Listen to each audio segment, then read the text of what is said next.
What's up everyone, Daniel and Chris here with the Super Show as always, and like last week, another quiet week. Not much happened in the world of superheroes apart from the first trailer for Avengers Age of Ultron. Well, if last week was a DC week, this week is Marvel most certainly a Marvel week. Until the end of the show, we've got a really cool competition coming up later on. So, it's the elephant in the room.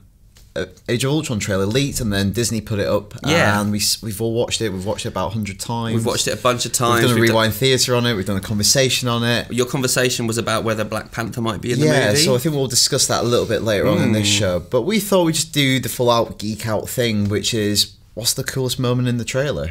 Yeah. Do you want to go first, Chris? Yeah, my favourite moment in the trailer has been the moment I've been looking forward to most of the movie since they first released early sketches of it, and that's Tony Stark in the Hulkbuster outfit fighting Hulk. Yeah, going head to head. Yeah, we see 2 or 3 moments from that fight, and it looks big. Quite a lot from that fight, and it seems that is taking place in South Africa. Yeah, in Johannesburg. Yeah.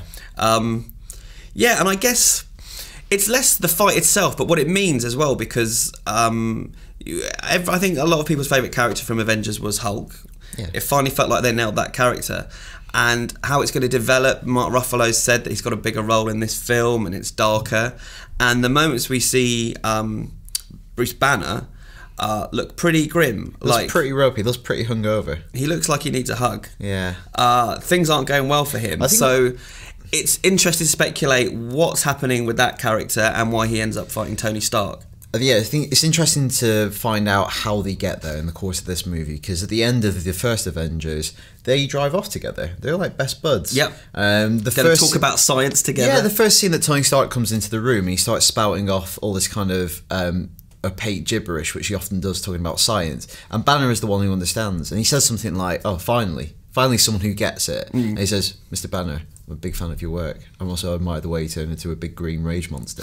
And they have a connection. Yeah. So for them to like go head to head, what's happening there? And I think that's almost like a recurring theme or motif of that trailer, is the heroes getting divided, the heroes turning in on themselves, the threat coming from within, not from without, and then basically the mold getting broken. Well, it makes me think that it's not anything personal, but I wonder if Banner has finally just lost control.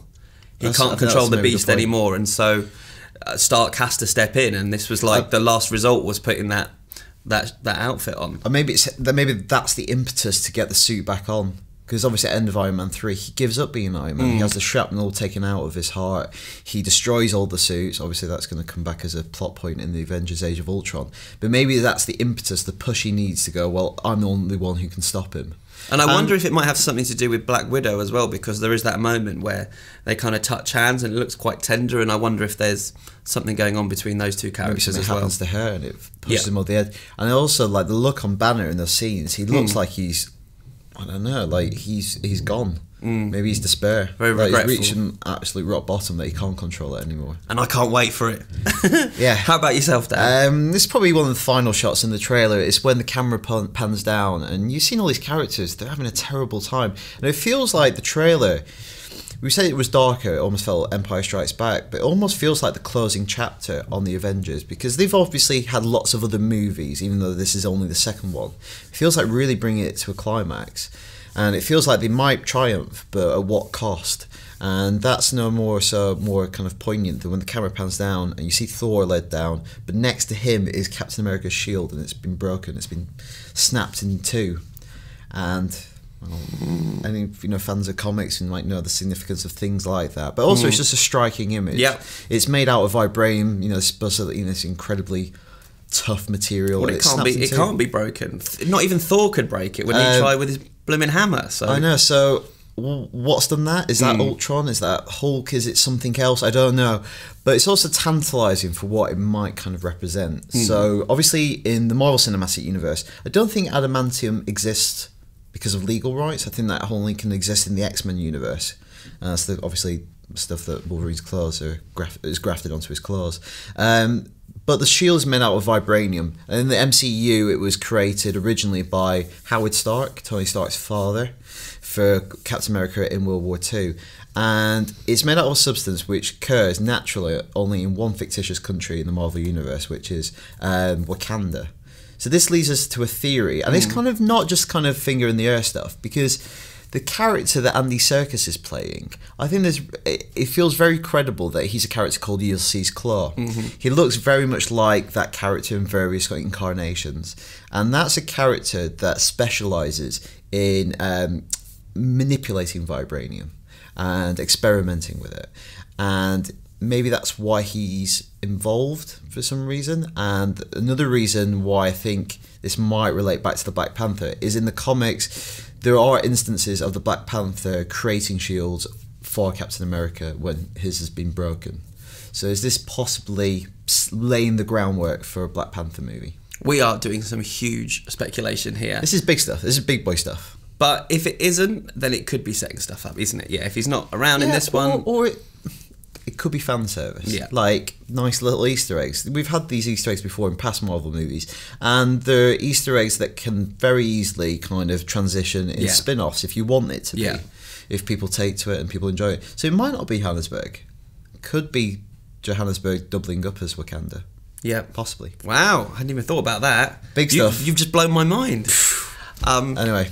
Yeah, so those are our thoughts. Let us know yours to ign-UK-feedback at ign_UK-feedback@ign.com. That's the one.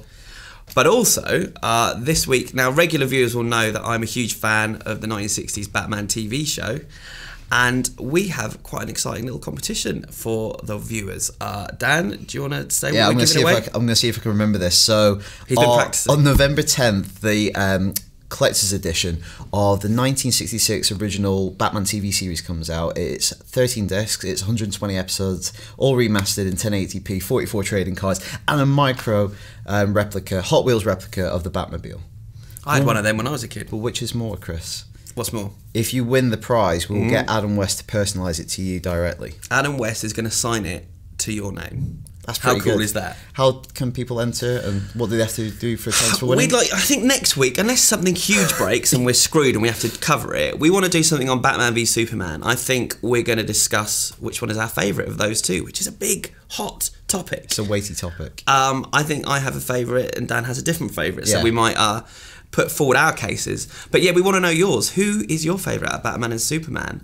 Write to us, tell us why, and we'll pick the best one, the funniest one, the most interesting one, the smartest one, to win the box set. Yeah, so the box set is out on November 10th, and the collector's edition, I believe, is only available on Amazon. If you want to stand a chance of winning, try to get your email in, again, to the same address, before Halloween, October 31st. Yeah.